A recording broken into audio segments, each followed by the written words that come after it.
Bugungi darsda staging array va commit haqida batafsil ko'rib chiqamiz. Darsda quyidagi mavzularni ko'rib chiqamiz. Git add komandasi va bu komanda yordamida o'zgarishlarni staging arrayga qo'shish. O'zgarishlarni patch mod yordamida selektiv olib staging arrayga qo'shish. Commit yaratish va unga xabar yozishni ko'rib chiqamiz. Umuman commit obyektini tuzilishini ko'rib chiqamiz. Oldingi darslarimizda ko'rgandik arraylar haqida. Working tree bor edi bizda va staging array va undan tashqari bu yerda commit qismi ham bor edi. Bu hozircha bizga shart emas. Git add komandasi yordamida o'zgarishlarimizni, demak working tree dan staging array ga olib o'tishimiz mumkin edi. Endi shu komandaga argumentlarni qanaqa ko'rinishda berish bilan har xil usul orqali o'zgarishlarni staging array ga qo'shishimiz mumkin. Birinchidan, shunchaki bitta faylni o'zini argument sifatida beradigan bo'lsak, faqatgina shu faylda qilgan o'zgarishimizni o'zinigina staging array ga olib o'tadi. Agar git add komandasiga nuqta argumentini beradigan bo'lsak, repozitoriyadagi barcha o'zgarishlarni olib o'tadi staging array ga. Endi argument sifatida agar folderni pazini beradigan bo'lsak, faqatgina shu folderni ichidagi fayllarda bo'lgan o'zgarishlarnigina olib o'tamiz staging array ga. Git add komandasini patch modi yordamida o'zgarishlarni biza interaktiv ko'rinishda staging array ga o'tkazishimiz mumkin. Bu nima degani? Masalan, bitta fayl bor edi va uni siz bir nechta qatorlarida, bir nechta qismlarida o'zgarishlar qilgansiz. Agar git add komandasiga bu faylni pazini argument sifatida beradigan bo'lsak, bu hamma o'zgarishlarni oladi va staging array ga o'tkazib yuboradi. Aytaylik, bizga ayrim o'zgarishlar kerak. Bu va bu o'zgarish kerak bo'lsa, biz buni orasidan tanlab chiqishimiz kerak. Shu o'zgarishlarni staging array ga o'tkazilishi kerakligini. Buning uchun git add ni patch modidan foydalansak bo'ladi va har bir o'zgarish uchun interaktiv oyna, ya'ni savol paydo bo'ladi. Bu savollarga javob berish bilan shu o'zgarishni staging array ga olish yoki olmasligini hal qilamiz. Misol tariqasida ayrim javoblar ko'rsatilgan. Misol uchun y tugmasini bosish bilan staging array ga ushbu o'zgarishni qo'shish kerakligi yoki buni skip qilish kerakligi n tugmasi bilan yoki o'zgarishni yana ham kichikroq bo'laklarga ajratish uchun s tugmasidan foydalansak bo'ladi va quit q tugmasi bilan bu interaktiv moddan chiqib ketishimiz mumkin. Staging array o'zi bizga nima uchun kerak? Birinchidan, o'zgarishlarni filtrlab olish uchun. Misol uchun siz working tree da ishlayapsiz, bug fix ham bo'lgan u yerda va yangi feature ham chiqarilgan kodlaringiz bo'ladigan bo'lsa, bu kodlarni bitta commitga birlashtirib qo'yish xato bo'ladi.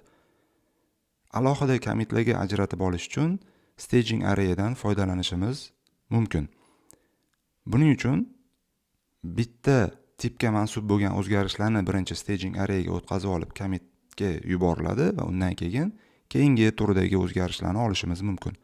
Yana bitta vazifasi, o'zgarishlarni commit qilishdan oldin o'zi nima o'zgarishlar chiqarayotganimizni ko'rib olishimiz mumkin diff yordamida va bu vaziyatda ham staging array bizga juda ham yordam beradi.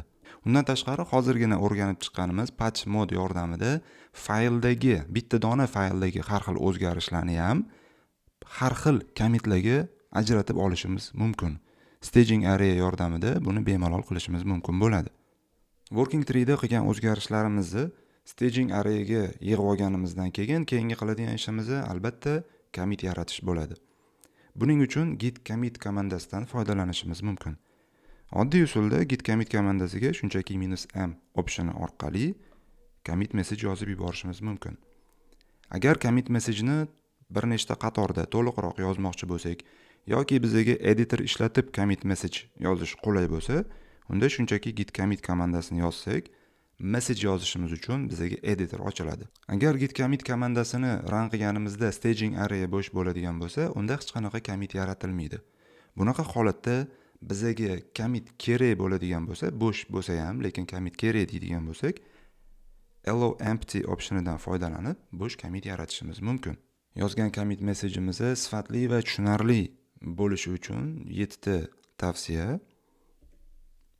Birinchidan, agar bizda ham subject ham body bo'ladigan bo'lsa message'imizda, unda ularni orasini bitta bo'sh qator bilan ajratganimiz to'g'ri bo'ladi. Subjectni qator uzunligi 72 ta belgidan, ya'ni simvoldan qisqa bo'ladigan bo'lsa, bu o'qishga qulay va ko'rinishi ham chiroyli holatda bo'ladi. Commitga message yozgan paytimizda buyruq maylidagi fe'ldan foydalanganimiz yaxshi. Subject yozganimizda qatorning oxiriga nuqta qo'yilmaganimiz yaxshi. Bu commitda birlashtirilgan o'zgarishlarni nima va nima uchun qilinganligini badida keltirib o'tganimiz yaxshi bo'ladi. O'zgarishlar qanaqa qilingan, nimalardan foydalanilgan, bu narsalarni yozishimiz ortiqcha bo'ladi. Body yozganimizda ham bodyning har bitta qatorini uzunligi 72 ta simvoldan oshmagani ma'qul. Biz yaratgan commitimiz qaysi issue yoki merge requestga tegishliligini commit message oxirida shu raqam bilan ko'rsatib ketganimiz ham juda ham yaxshi bo'ladi.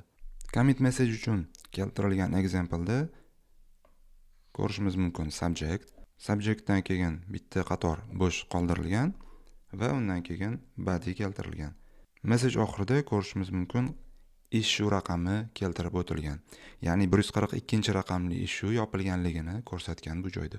Har bir commit obyekti .git/objects folderida saqlanadi va u qanaqa maydonlardan iborat. Birinchi navbatda butun repozitoriyni snapshoti, ya'ni tree, keyingi maydon parent maydoni. Ya'ni bizning commitimiz qaysi o'zidan oldingi commitga bog'langan bo'lsa, o'sha commit bizni commitimiz uchun parent hisoblanadi. Navbatdagi maydon autor maydoni commit kim tomonidan qilinganligini ko'rsatadi. Va keyingisi commitdir. Commitni kim qo'shganini bildiradi.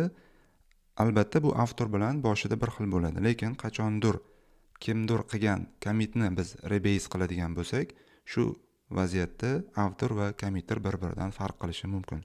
Va message maydoni biza commitga yozgan messajimiz.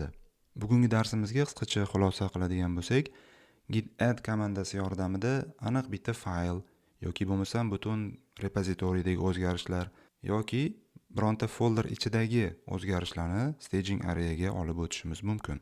Git addni patch modidan foydalanib fayldagi o'zgarishlarni selective tanlashimiz mumkin.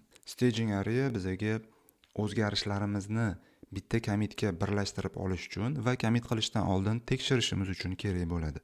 Git commit komandasidan foydalanib staging arraydagi hamma o'zgarishlarni bitta commitga birlashtirishimiz va bu commitga message yozib qo'yishimiz mumkin. Yozgan commit messajimiz sifatli va tushunarli bo'lishi uchun qanaqa tavsiyalarga e'tibor berishimiz kerakligini ham ko'rib chiqdik. Commit obyekti tree, parent, author, committer va message maydonlaridan iborat va bularning hammasi heshlangan ko'rinishda saqlanadi. Keyingi darsimizda git history va git ignore fayli haqida gaplashamiz.